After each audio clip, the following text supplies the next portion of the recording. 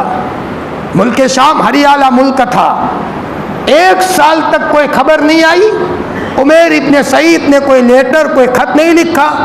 حضرت عمر یہ سمجھے کہ ملک شام کی ہریالی نے اور وہاں کی اچھی اچھی نعمتوں نے عمیر کو بدل دیا ہے، شاید لالچ میں آ گئے ہیں، دنیا میں لگ گئے ہیں۔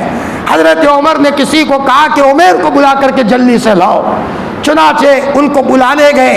حضرت عمیر ابن سعید، حضرت عمر کا خط آیا ہے، فوراً مدینہ المنورہ میں آئے۔ مسجد نبوی میں ایک ستون سے ٹیک لگا کر پیدل آئے تھے، سواری بھی نہیں تھی۔ فرمایا وقت کے بادشاہ تھے لیکن سادگی تو دیکھو۔ حضرت عمر نماز پڑھا کر باہر آئے، حضرت عمیر ملے، علیک سلیک ہوا، سلام، آپس میں سلام جواب ہوا، سینے سے لگایا۔ فرمایا عمیر عجیب بات ہے، 1 سال ہو گیا، کوئی جواب نہیں، کوئی خبر نہیں، عطا پتہ نہیں، دنیا کے کاموں میں لگ گئے تھے۔ فرمایا عمر مسلمانوں کے مسائل نے، لوگوں کے مسائل نے مجھے گھیر لیا تھا، کتنی دنیا جمع کی ہے۔ فرمایا کان پکڑ کے لاتا ہوں۔ ایک جولا تھا، جولا کھینچ کر کے لائے۔ فرمایا عمر یہ میری دنیا ہے۔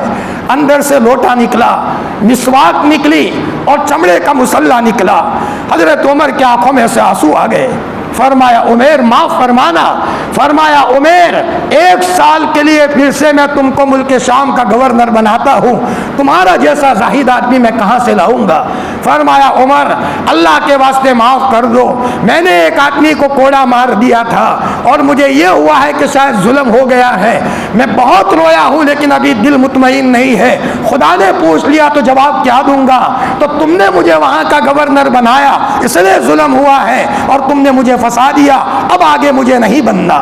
حضرت عمر نے فرمایا ٹھیک ہے عمر مجھے جانے دو، میری فیملی ہے، میں فیملی کے پاس جاؤں۔ مدینہ کے اطراف میں کہیں ان کا مکان تھا۔ 1 سال کے بعد آئے تھے، عمیر گھر گئے۔ حضرت عمر رضی اللہ تعالیٰ عنہ نے غالباً حضرت حارث کو بلایا، حارث ہی آؤ، یہ پیسے لے لو، چپکے سے اپنے پاس رکھنا، کہنا مت، اور تم مہمان بن کر کے جاؤ، لیکن چپکے نگرانی کرنا حضرت عمیر کی کہ کہیں ملک شام سے چپکے کوئی آئٹمیں بھیجی ہے، دنیا جمع کی ہے یا نہیں کی ہے، اگر جمع کی ہو تو کان پکڑ کے سیدھا اسی وقت مدینہ میں لے آنا، اور اگر گھر میں فاقہ ہو، قلاشی ہو، چولہا نہ جلتا ہو، فرمایا تم کو 3 دن میں پتہ چل جائے گا، یہ پیسے ان کو ہدیہ دے دینا۔ حضرت حارث گئے اور جا کر کے کہا السلام علیکم۔ عمیر نے پوچھا حارث کیوں آئے؟ کہ مدینہ سے آیا ہوں۔ عمر خیریت میں ہے؟ کہ جی خیریت میں۔ فرمایا بھائی عمیر مہمان بننا ہے آپ کا۔ فرمایا سر آنکھوں پر، میرے گھر میں آپ مہمان ہو۔ 1 دن جھو کی روٹی کھلائی، دوسرے دن جھو کی روٹی کھلائی، تیسرے دن جھو کی روٹی کھلائی، 3 دن مکمل ہوئے۔ پھر فرمایا بھائی حارث اللہ کے واسطے مجھے معاف کر دو، اب میں تم کو مہمان نوازی نہیں کر سکتا۔ فرمایا کیوں؟ فرمایا بھائی حارث ہمارے گھر میں ایک ہی جھو کی روٹی بنتی ہے، میں، میری بیوی، میرے بچے ایک روٹی کا ٹکڑا نوالا روزانہ کھا لیتے ہیں، لیکن جب سے تم آئے ہو بیوی کو کہاں صبر کر لو مہمان آئے ہیں، بچوں کو کہا بیٹا صبر کر لو مہمان آئے ہیں، مہمانوں کو کھلانا ہماری شان ہے، بیٹا صبر کر لو۔ 3 دن سے بچے بھوکے ہیں، بیوی بھوکی ہے۔ حارث اب بچوں نے کہہ دیا ابا بھوک برداشت نہیں ہوتی، بیوی نے کہہ دیا اب بھوک برداشت نہیں ہوتی۔ جب یہ جملہ کہا حضرت حارث نے فوراً اپنے جیب سے پیسہ نکالا جو عمر نے دیا تھا۔ فرمایا یہ آپ کو عمر نے ہدیہ کیا ہے۔ فرمایا لے کر کیا کروں، مرنا ہے، خدا کو جواب دینا ہے۔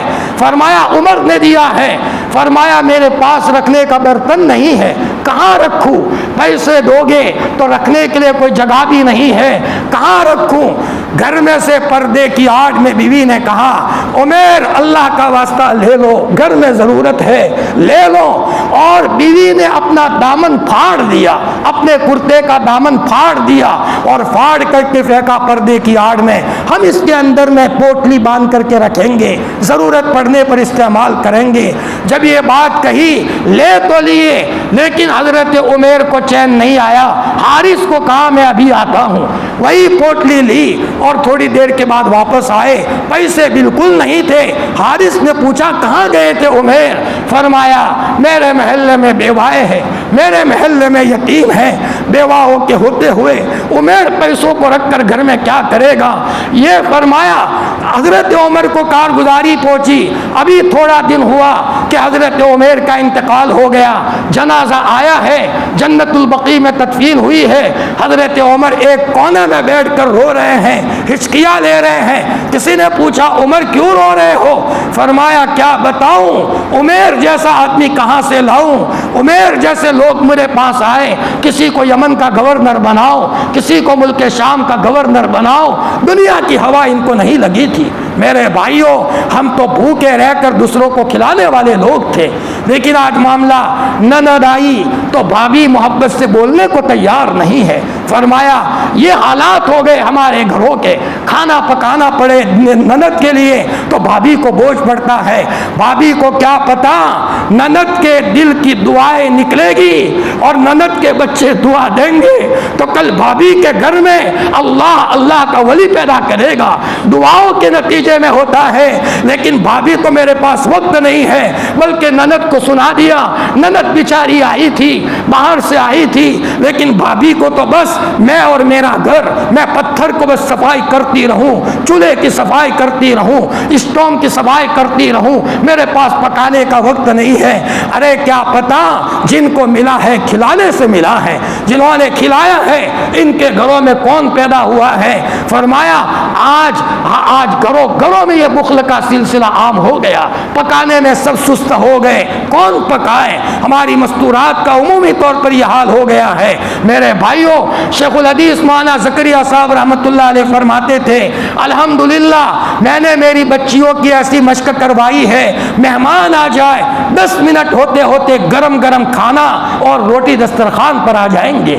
ایک مرتبہ حضرت مدنی اچانک پہنچ گئے، شیخ الاسلام مولانا مدنی، تو حضرت شیخ نے فرمایا حضرت آپ نے کچھ کہا نہیں کہ رائے پور جا رہا تھا، دل میں آیا جاتے جاتے آپ کی زیارت کرتے جاؤ۔ فرمایا ٹھہرو حضرت، 10 منٹ ہوتے ہوتے گوشت پک گیا، روٹی آ گئی۔ تو حضرت مدنی نے فرمایا مولانا زکریا صاحب آپ کو پتہ چل گیا تھا؟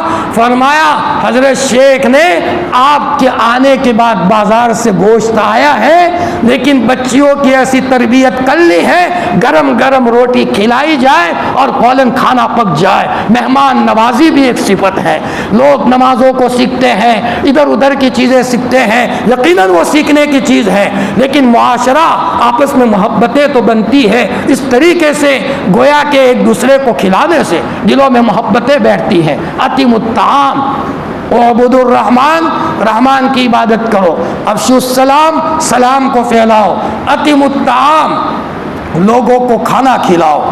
ایک بات بیچ میں سمجھانے کے لیے کہتا چلوں، بات جلدی ختم کروں گا۔ آج 2 قسم کی بہنیں ہیں، 2 قسم کی عورتیں ہیں، مثال دے رہا ہوں کیونکہ ہماری بہنیں بھی سن رہی ہے۔ اب بہنوں کو سوچنا ہے ان کو کون سی لائن میں جانا ہے، کون سی صف میں جانا ہے۔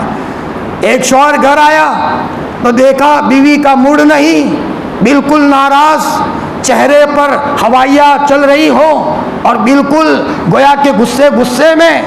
شوہر نے پوچھا کیا بات ہے، کیا کہیں؟ وہ آئی تھی، کون آئی تھی؟ کہ آپ کی بہن آئی تھی، تو ذرا وقت نہیں تھا تو بھی کھانا پکانا پڑا، پکایا ہے اس لیے ہم نے موڈ ہی نہیں آج۔ فرمایا اور کچھ نہیں تھا تو ہم نے سیدھا سادہ زبردستی ان کو کھلا کر کے روانہ کر دیا۔ اللہ اکبر۔ شوہر کہے گا یہ کیسی بیوی ملی ہے، میری بہن آئی تھی اور میری بہن کو اس طرح ناراض کر کے بھیجا۔ شوہر بولے تو کچھ نہیں، لیکن اس کے دل کے اندر میں کیسی آواز آئے گی۔ فرمایا اور کیسا دل میں روئے گا وہ، اور کہے گا کہ کیسی کپوت عورت مجھے ملی ہے جس نے میری بہن کو اچھے انداز میں نہیں رکھا۔ اور دوسرا شوہر آیا گھر، عورت بہت موڈ میں تھی، بہت خوش تھی۔ شوہر نے پوچھا کیوں بہت موڈ میں ہو؟ فرمایا میرے سرتاج بہن آئی تھی۔ بہن کہتی تھی جانا، میں نے کہا بہن کہاں جاؤ گے، دور سے آئے ہو، دال نہیں گوشت پکاؤ میں تمہارے لیے۔ میرے شوہر میں گوشت پکایا ہے بہن کے لیے اور میں نے سب کو کھلایا پاس میں بیٹھ کر، اور دیکھو میرے شوہر وہ کپڑے کی جوڑی بھی تھی میں نے بہن کو دیا ہے، اور بہن کا بچہ تھا تو وہ کپڑا تھا وہ بھی دیا ہے، بڑا بھانجا تھا اس کو میں نے عطر بھی دیا ہے۔ یہ دوسرے والا شوہر کہے گا میری رفیق حیات اللہ تجھ کو جنت کی عورتوں کی سردار بنائے، تو نے میرا کلیجہ خوش کر دیا، میری بہن خوش اللہ خوش۔ فرمایا اب عورتیں اپنے اعتبار سے سوچ لے ان کو کون سی لائن میں جانا ہے۔ فرمایا ایک شوہر گھر آیا، عورت کا موڈ نہیں ہے، کیا بات ہے موڈ نہیں ہے، ناراض ہو، وہ بڈھی عورت آئی تھی تمہاری ماں آئی تھی، وقت نہیں تھا تو مجھے کہا کھانا کھلاؤ، تو وقت نہیں تھا تب بھی کھلانا پڑا۔ اب شوہر تنہائی میں بیٹھ کر گرم گرم آنسو بہائے، اے اللہ میں تو میری ماں سے بولتا ہوں تو ناراض مت ہونا، یہ کپوت بیوی ہے اس کی حرکت ہے، لیکن میں تو میری ماں کو اچھا رکھتا ہوں تو ناراض مت ہونا۔ دوسرا شوہر آیا، بہت عورت موڈ میں تھی، فرما بہت موڈ میں ہو، اماں آئی تھی ماں آئی تھی، تو میں نے کہا اماں کہاں جاؤ گے؟ میں نے اماں کو بٹھایا اور دال پکی تھی تو الگ سے میں نے ان کے لیے گوشت پکایا، پاس میں بیٹھ کر میں نے امی کو کھلایا۔ فرمایا اور وہ جوڑی کپڑا تھا وہ بھی روانہ کیا۔ دو شوہروں میں رات دن کا فرق ہے، پہلے والا شوہر وقت سے پہلے بوڑھا ہو جائے گا اور دوسرا شوہر جوانی ہوتا جائے گا۔ پہلے والا شوہر جہاں جائے گا اچھے گھرانوں کو دیکھ کر روتا رہے گا میری بھی اچھی بیوی ہوتی، اور دوسرے والا شوہر جگہ جگہ کہے گا جنت کی حوروں کی سردارن دیکھنی ہو تو اللہ نے میرے گھر میں دے رکھی ہے۔ میرے بھائیوں اطعموا الطعام، لوگوں کو کھانا کھلاؤ، بخل کے بجائے سخاوت کو عام کریں۔ ایک تو کچھ ہم بخیل تھے، ہمارے اندر میں بخل تھا، اور پھر بیوی بھی بخل لے کر کے آئی تو ذرا ایک اندھیرا کہاں کم تھا تو دو اندھیرے جمع ہو گئے جی۔ کچھ تو فیشن کا تصدق اور کچھ کرم حجام کا، رفتہ رفتہ میری صورت ان کی صورت ہو گئی، دونوں ایک جیسے جمع ہو گئے، اب سب پریشان۔ فرمایا اطعموا الطعام سے حضور نے سبق سکھایا، کھانا کھلاؤ۔ یہ تفصیلی مضمون ہے، بات لمبی ہو جائے گی، میں یہیں پر اپنی بات کو روکتا ہوں، ہو سکتا ہے کہ کل میں اس موضوع کو تھوڑا سمیٹ لوں۔ حضرت نبی کریم صلی اللہ علیہ وسلم نے فرمایا او عبود الرحمن، رحمان کی عبادت کیا کرو۔ دوسری بات آپ نے فرمائی افشوا السلام، سلام کو پھیلاؤ۔ تیسری بات آپ نے فرمائی اطعموا الطعام، لوگوں کو کھانا کھلاؤ۔ ایسے ایسے لوگ دنیا میں گزرے ہیں جن کا دسترخوان ہمیشہ کھلا رہتا تھا، اور لوگوں کی خیر خواہی سے تو اللہ وہ دیتے ہیں جو ہماری عبادتوں سے نہیں ملتا۔ حضرت عبداللہ ابن مبارک قافلے کے ساتھ سفر کر رہے تھے، یہ واقعہ ختم کر رہا ہوں، بات ختم۔ اس زمانے میں لوگ پیدل سفر کرتے تھے، اونٹوں گھوڑوں پر سفر ہوتا تھا، تو ساتھ میں کچھ مرغ لے لیے، مرغ راستے میں پکانا پڑے تو دیسی مرغ ذبح کریں گے، اور اس زمانے میں اصلی مرغے ہوتے تھے، اب تو بغیر ماں باپ کے مرغے ہیں۔ آج کل جو مرغے چلتے ہیں وہ سنت کے خلاف ہے، سنت ہی نہیں ہے، سنت تو دیسی مرغا ہے۔ یہ جو روایت میں آتا ہے مرغ کو برا بھلا مت کہو فَإِنَّهُ يُوقِظُ لِلصَّلَاةِ، وہ دیسی مرغا ہے، آیا سمجھ میں؟ اور وہ بھی عرب کا مرغا جو وقت پر اٹھائے، ہمارے یہاں کے مرغے تو رات کے 2 بجے بھی اٹھا لے، آیا سمجھ میں؟ تو حقیقت میں یہ ہے کہ مرغ سے مراد دیسی مرغ ہے، تو وہ دیسی مرغ بھی ساتھ لیے۔ تو راستے میں عبداللہ ابن مبارک رحمۃ اللہ علیہ نے کئی قافلہ ٹھہرا تھا تو مرغ ڈبے میں سے نکالنا شروع کیا، تو ایک مرغ مرا ہوا تھا، تو کسی نے کہا پھینک دو اسے، تو کوڑا کرکٹ پر پھینکنے گئے، ڈال دیا، مرا ہوا مرغ تھا، حرام تھا۔ اتنے میں ایک گھر میں سے ایک بچہ یا ایک عورت دوڑی آئی اور مرا ہوا مرغا لے کر گھر میں گھس گئی۔ عبداللہ ابن مبارک نے دیکھ لیا، چپکے گئی۔ اللہ کے نیک بندے نیکیوں کے متلاشی ہوتے ہیں، کہاں مجھے اللہ ملے گا؟ دروازہ کھٹکھٹایا، عورت پردے کے آڑ میں آئی، تو حضرت عبداللہ نے پوچھا بہن یہ تو مرغ مرا ہوا تھا، تم کیوں لے کر گئے؟ تو اس عورت نے فرمایا بھائی میں بیوہ عورت ہوں، میرے گھر میں چھوٹے چھوٹے بچے ہیں، کئی دنوں سے گھر میں چولہا نہیں جلا اور سب بھوکے ہیں، ہم اضطراری حالت میں ہیں، بے قرار ہے، اور مجبور آدمی کے لیے مرا ہوا جانور کھانا ضرورت کے بقدر حلال ہے، اس لیے ہم نے مرغ لیا۔ عبداللہ ابن مبارک نے دل پر ایک آہ لگی، ٹھیس لگی، عبداللہ ابن مبارک نے چپکے سے جو حج کے پیسے تھے دے دیے، بہن کسی کو مت کہنا، اور یہاں آ کر کے قافلے کو کہہ دیا بھائی میں معذور ہوں، میں نہیں آ سکتا، ذرا میری کچھ مجبوری ہے، بتایا نہیں، اور سارے قافلے کو روانہ کر دیا۔ عبداللہ ابن مبارک کے وطن کا قافلہ جب سفر سے آیا ہے تو گاؤں والوں نے کہا عبداللہ ہم نے تو آپ کو ملتزم پہ دیکھا، ہم نے تو آپ کو حتیم میں دیکھا، ہم نے تو آپ کو عرفات میں دیکھا، کسی نے کہا ہم نے تو آپ کو مینا میں دیکھا۔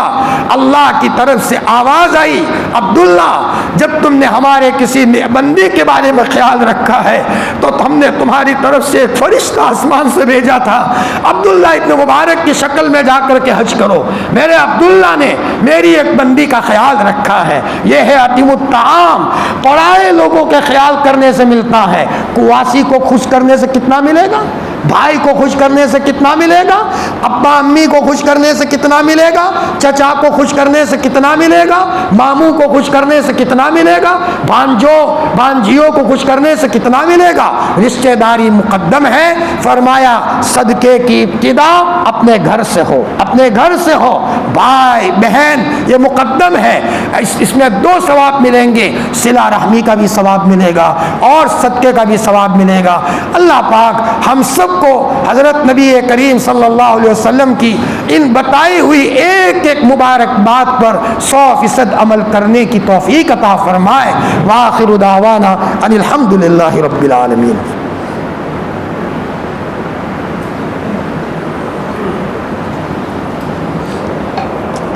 یا رب لک الحمد کما ینبغی لجلال وجہک وعظیم سلطانک۔ سبحان اللہ وبحمدہ عدد خلقہ ورضا نفسہ وزنۃ عرشہ ومداد کلماتہ۔ سبوح قدوس ربنا ورب الملائکۃ والروح۔ سبحان الابدی الابد، سبحان الواحد الاحد، سبحان الفرد الصمد، سبحان رافع السماء بغیر عمد، سبحان من بسط الارض على ماء جمد، سبحان من قسم الرزق فلم ينس احدا، سبحان الذي لم يتخذ صاحبة ولا ولدا، سبحان الذي لم يلد ولم يولد ولم يكن له كفوا احد۔ سبحان اللہ وبحمدہ، سبحان اللہ العظیم، سبحان اللہ العظیم وبحمدہ۔ اللهم صل على سيدنا محمد وعلى آل سيدنا محمد كما صليت على إبراهيم وعلى آل إبراهيم إنك حميد مجيد۔ اللهم بارك على سيدنا محمد وعلى آل سيدنا محمد كما باركت على إبراهيم وعلى آل إبراهيم إنك حميد مجيد۔ ربنا ظلمنا أنفسنا وإن لم تغفر لنا وترحمنا لنكونن من الخاسرين۔ ربنا آتنا في الدنيا حسنة وفي الآخرة حسنة وقنا عذاب النار۔ ربنا لا تؤاخذنا إن نسينا أو أخطأنا، ربنا ولا تحمل علينا إصرا كما حملته على الذين من قبلنا، ربنا ولا تحملنا ما لا طاقة لنا به، واعف عنا واغفر لنا وارحمنا أنت مولانا فانصرنا على القوم الكافرين۔ آسمان اور زمین کو بنانے والے ہمارے شفیق پروردگار، اور ہمارے ربا اور ہمارے محسن اللہ، ہمارے حنان اور منان اولا، حنان اور منان مولا، اے اللہ پاک تو موقع پر کھانا کھلاتا ہے، موقع پر پانی پلاتا ہے، اے اللہ پاک تو میٹھی میٹھی نیند دیتا ہے، اے مولا ایک ایک عضو تو نے اپنے فضل سے ہمارا تندرست بنایا ہے، اے مولا اگر آنکھیں نہ ہو اور آنکھوں سے اندھے ہو، زندگی بھر اپنی اولاد کو نظروں سے نہ دیکھ سکے، اے اللہ پاک تو نے کروڑہ کروڑ روپے کی یہ نعمت اپنے فضل سے عطا فرمائی ہے۔ ایک آدمی آنکھوں سے اندھا تھا، زندگی بھر اپنی اولاد کو دیکھ نہ سکا، مرنے کا وقت قریب آیا ہے تو کسی نے پوچھا بھائی تمہارے دل کی کوئی تمنا ہے؟ فرمایا میری تمنا یہ ہے 5 منٹ کے لیے اللہ پاک مجھے آنکھیں دے دے اور میں اپنی اولاد کو اپنی نظروں سے دیکھ لوں، بھلے اس کے بعد اللہ پاک میری آنکھیں لے لے، میں اپنی اولاد کو محبت سے نظر بھر کر کے دیکھ لوں۔ اے اللہ پاک تو زندگی پر اپنی نظروں سے دکھاتا رہا، ہمارے آنکھوں سے دکھاتا رہا، لیکن ہمیں اس نعمت کا احساس نہیں ہوا، اے اللہ پاک بھول ہو گئی۔ اے مولا ہمیں پتا ہے ہم تیری قدرت پہ ایمان لائے ہیں، ہم تیری ذات و صفات پر ایمان لائے ہیں کہ یہ نعمت صرف اور صرف تو نے دی ہے۔ اے اللہ جس کے پاس جو نعمت ہے اے مولا تنے تن تنہا تو نے یہ نعمت دی ہے، کسی کا کوئی کمال نہیں ہے۔ اے مولا ماں کے پیٹ میں بچہ بنتا ہے، ماں کو پتہ نہیں ہوتا کہ پاؤں بن رہا ہے، ہاتھ بن رہا ہے، تو اپنے فضل سے فرشتوں کو بھیج کر اللہ تو اعضا بناتا ہے۔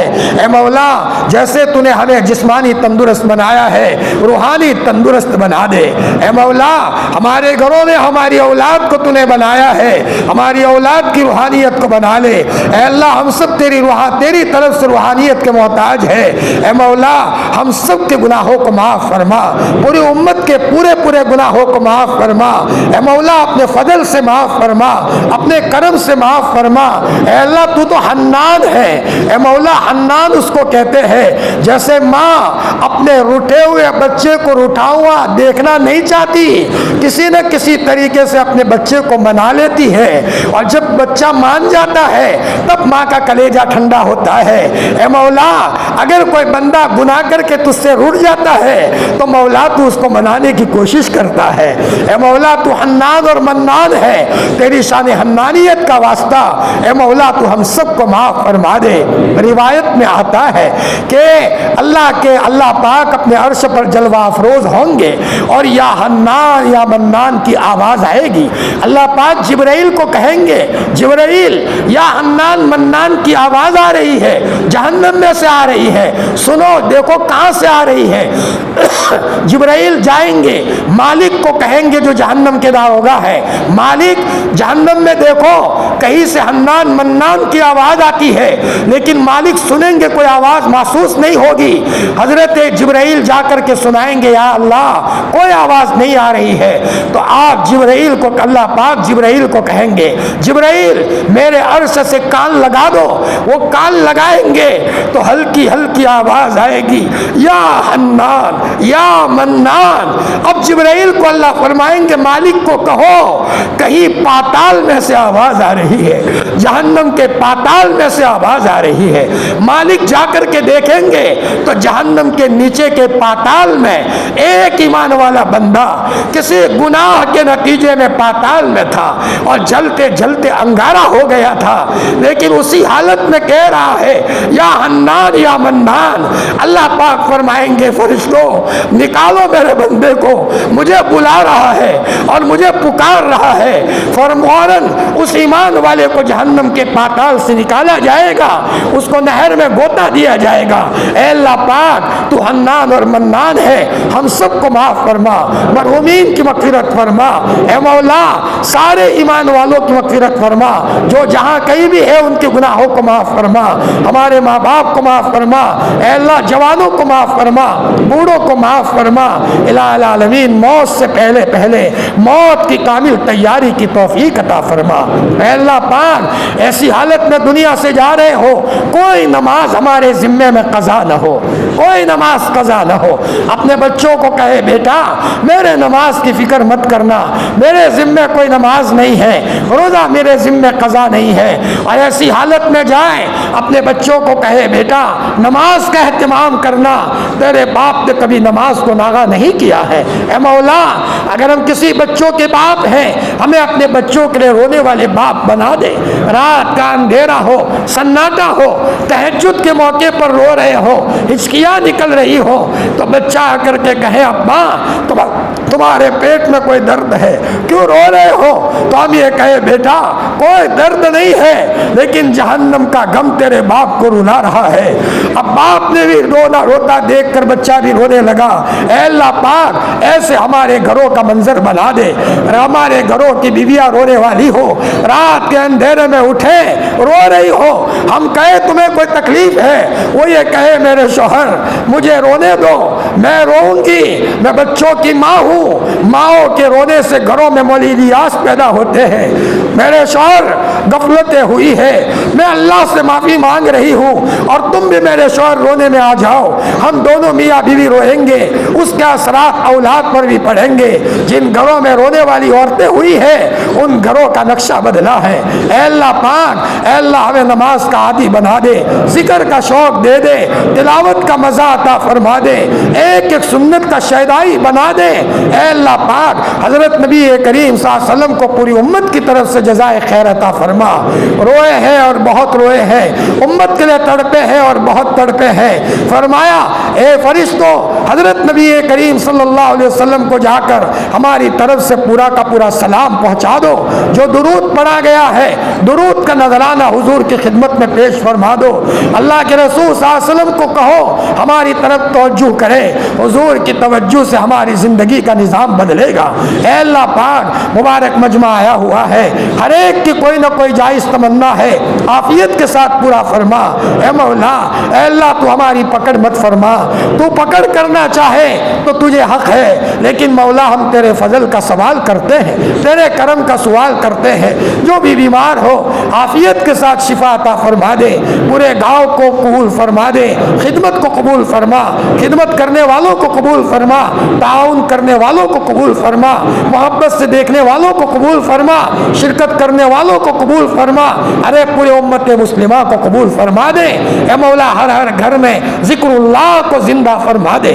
حضرت گنگو ہی کے وہاں گنگو میں ایسا ذکر کا ماحول بن گیا تھا کہ دھوبی کپڑا دھونے کے لیے جاتے تھے، کپڑا اٹھاتے تھے، تالاب پر تو کہتے تھے لا الہ، اور نیچے ڈالتے تھے تو کہتے تھے الا اللہ۔ لوگ کہتے تھے حضرت گنگو ہی کی خانقاہ کا اثر تالاب پر بھی نظر آتا ہے۔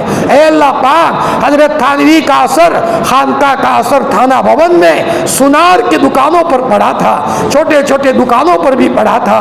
اے مولا، اس کا مقصد یہی ہے گھروں گھروں میں اللہ کا ذکر زندہ ہو۔ اے اللہ، جو بیمار ہو شفا دے دے، مقروض ہو عافیت سے خلاصی دے دے۔